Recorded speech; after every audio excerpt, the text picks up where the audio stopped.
வணக்கம். மாநில செய்திகள் வாசிப்பவர் லட்சுமி ராகவன்.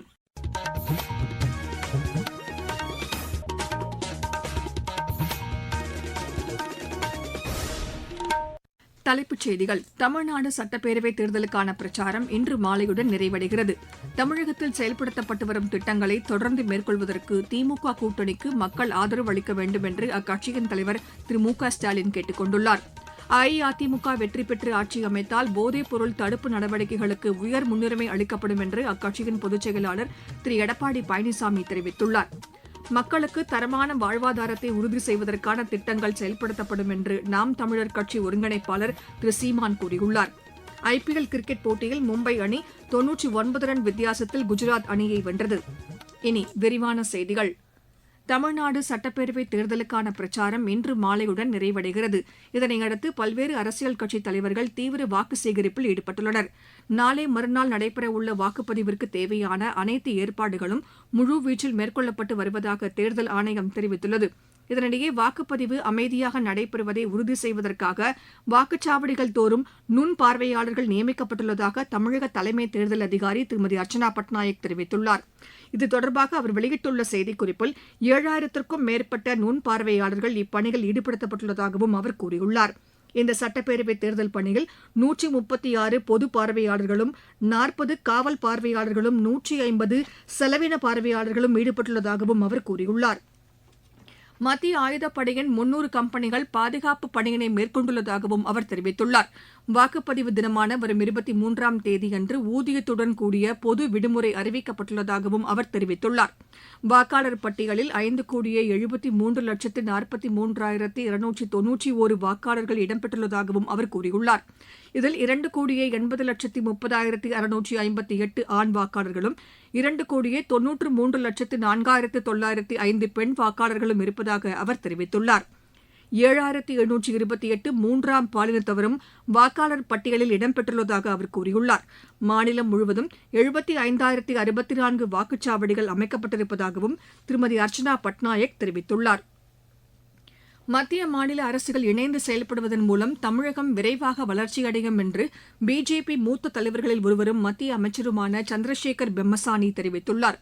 திருவள்ளூர் மாவட்டம் ஆவடியில் தேசிய ஜனநாயக கூட்டணி சார்பில் போட்டியிடும் வேட்பாளர்களை ஆதரித்து பிரச்சாரம் மேற்கொண்ட அவர் மத்திய மாநில அரசுகள் இணைந்து செயல்படுவது மாநிலத்தின் வளர்ச்சிக்கு பெரிதும் பயனளிக்கும் என்று அவர் கூறினார். தமிழகத்தில் செயல்படுத்தப்பட்டு வரும் திட்டங்கள் தொடர வேண்டுமென்றால் மீண்டும் திமுக ஆட்சி பொறுப்புக்கு வர வேண்டும் என்று அக்கட்சியின் தலைவர் திரு மு க ஸ்டாலின் கூறியுள்ளார். சென்னையில் திருவிக நகர், பெரம்பூர் உள்ளிட்ட 6 தொகுதிகளில் தேர்தல் பிரச்சாரம் மேற்கொண்டு பேசிய அவர் மாநிலத்தின் வளர்ச்சிக்கான திட்டங்களுக்கு மத்திய அரசு போதிய நிதியை வழங்குவதில்லை என்று குற்றம் சாட்டினார். அனைத்து தரப்பு மக்களின் முன்னேற்றத்தை உறுதி செய்வதற்கான திட்டங்களை தொடர்ந்து செயல்படுத்துவதற்கு திமுக கூட்டணி தேர்தலில் வெற்றி பெற மக்கள் ஆதரவு அளிக்க வேண்டும் என்று திரு மு க ஸ்டாலின் கேட்டுக் கொண்டார். அஇஅதிமுக வெற்றி பெற்று ஆட்சியமைத்தால் போதைப் பொருள் தடுப்பு நடவடிக்கைகளுக்கு உயர் முன்னுரிமை அளிக்கப்படும் என்று அக்கட்சியின் பொதுச் செயலாளர் திரு எடப்பாடி பழனிசாமி தெரிவித்துள்ளார். சேலம் மாவட்டம் எடப்பாடியில் பிரச்சாரம் மேற்கொண்டு பேசிய அவர் மக்களின் கோரிக்கைகளுக்கு முன்னுரிமை அளித்து நலத்திட்டங்கள் செயல்படுத்தப்படும் என்று கூறினார். விவசாயிகள் பயனடையும் வகையில் கால்நடை பூங்கா முழுமையாக செயல்படுத்தப்படுவது உள்ளிட்ட அனைத்து தரப்பு மக்களின் மேம்பாட்டிற்கான நலத்திட்டங்கள் செயல்படுத்தப்படும் என்றும் திரு எடப்பாடி பழனிசாமி கூறியுள்ளார். மதச்சார்பற்ற முற்போக்கு கூட்டணிக்கு ஆதரவாக உள்ள சிறுபான்மையின வாக்குகளை பிரிப்பதற்காகவே தமிழக வெற்றிக் கழகம் செயல்பட்டு வருவதாக விடுதலை சிறுத்தைகள் கட்சித் தலைவர் திரு தொல் திருமாவளவன் தெரிவித்துள்ளார். திருவாரூர் மாவட்டம் நன்னிலத்தில் பிரச்சாரம் மேற்கொண்ட அவர் தேமுதிக உள்ளிட்ட பல்வேறு கட்சிகள் திமுக தலைமையிலான கூட்டணியில் இணைந்திருப்பது அக்கூட்டணிக்கு மேலும் வலு சேர்ப்பதாக உள்ளது என்றும் அவர் குறிப்பிட்டார். இந்த தேர்தலில் அஇஅதிமுக வெற்றி பெற்று ஆட்சி அமைத்தால் பிஜேபி ஆதிக்கம் செலுத்தும் என்பதை அக்கட்சி தொண்டர்கள் புரிந்து கொள்ள வேண்டும் என்றும் திரு தொல் திருமாவளவன் தெரிவித்தார். தமிழகத்தில் திமுக ஆட்சியில் மின் கட்டணம், வீட்டு வரி, தொழில் வரி, அத்தியாவசிய பொருட்கள் போன்றவற்றின் விலைவாசி அதிகரித்துள்ளதாக தமாக தலைவர் திரு ஜி கே வாசன் தெரிவித்துள்ளார்.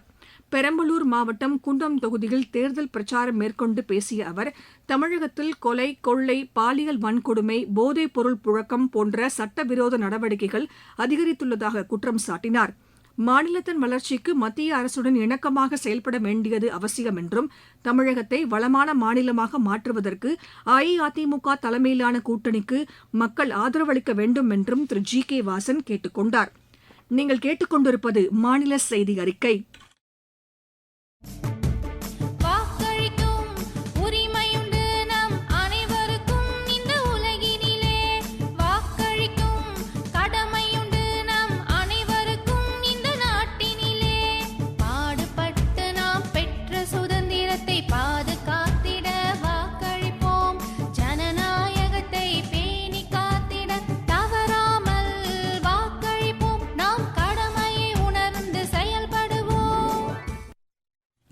மக்களுக்கு தரமான வாழ்வாதாரத்தை உறுதி செய்வதற்கான திட்டங்கள் செயல்படுத்தப்படும் என்று நாம் தமிழர் கட்சி ஒருங்கிணைப்பாளர் திரு சீமான் தெரிவித்துள்ளார்.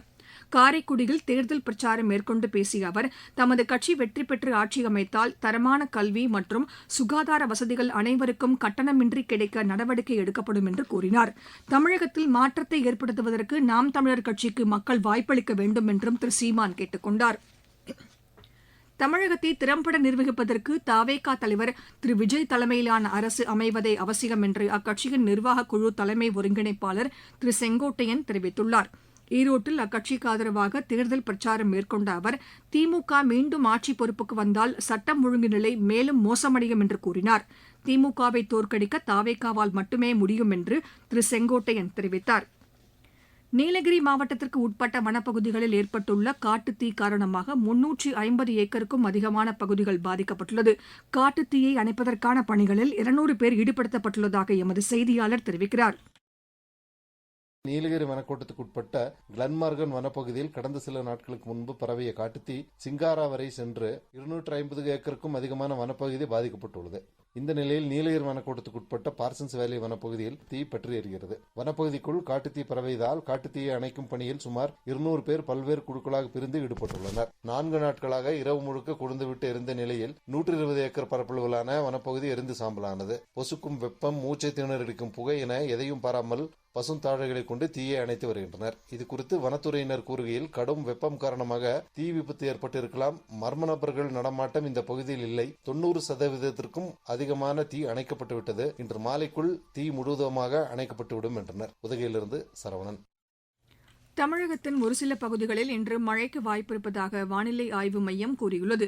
மேற்கு தொடர்ச்சி மலை மாவட்டங்கள், தென் தமிழக கடலோர மாவட்டங்கள் மற்றும் டெல்டா மாவட்டங்களின் கடலோரப் பகுதிகளில் இடி, மின்னல் மற்றும் பலத்த காற்றுடன் மழைக்கு வாய்ப்பிருப்பதாக அந்த மையம் தெரிவித்துள்ளது. கோடை வெயிலின் தாக்கம் சற்று அதிகரிக்கக்கூடும் என்றும் வானிலை ஆய்வு மையம் கூறியுள்ளது. இருவரிச் செய்திகள்.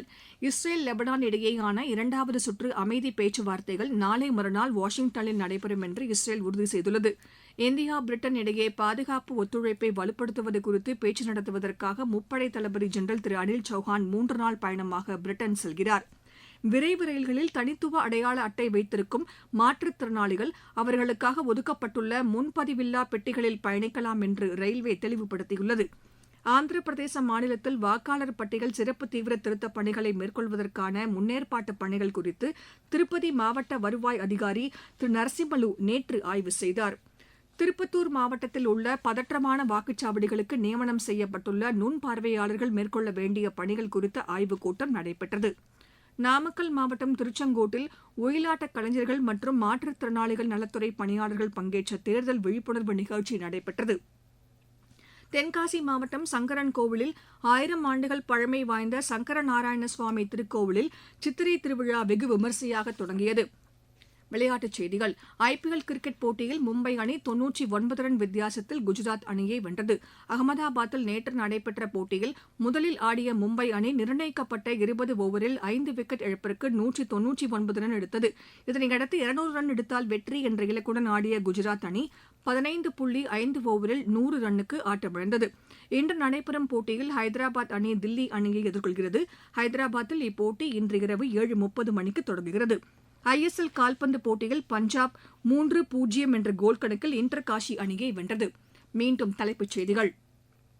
தமிழ்நாடு சட்டப்பேரவைத் தேர்தலுக்கான பிரச்சாரம் இன்று மாலையுடன் நிறைவடைகிறது. தமிழகத்தில் செயல்படுத்தப்பட்டு வரும் திட்டங்களை தொடர்ந்து மேற்கொள்வதற்கு திமுக கூட்டணிக்கு மக்கள் ஆதரவு அளிக்க வேண்டும் என்று அக்கட்சியின் தலைவர் திரு மு க ஸ்டாலின் கேட்டுக் கொண்டுள்ளார். அஇஅதிமுக வெற்றி பெற்று ஆட்சி அமைத்தால் போதைப் பொருள் தடுப்பு நடவடிக்கைகளுக்கு உயர் முன்னுரிமை அளிக்கப்படும் என்று அக்கட்சியின் பொதுச் செயலாளர் திரு எடப்பாடி பழனிசாமி தெரிவித்துள்ளார். மக்களுக்கு தரமான வாழ்வாதாரத்தை உறுதி செய்வதற்கான திட்டங்கள் செயல்படுத்தப்படும் என்று நாம் தமிழர் கட்சி ஒருங்கிணைப்பாளர் திரு சீமான் தெரிவித்துள்ளார். ஐபிஎல் கிரிக்கெட் போட்டியில் மும்பை அணி 99 ரன் வித்தியாசத்தில் குஜராத் அணியை வென்றது. இத்துடன் இந்த செய்தி அறிக்கை நிறைவு பெற்றது.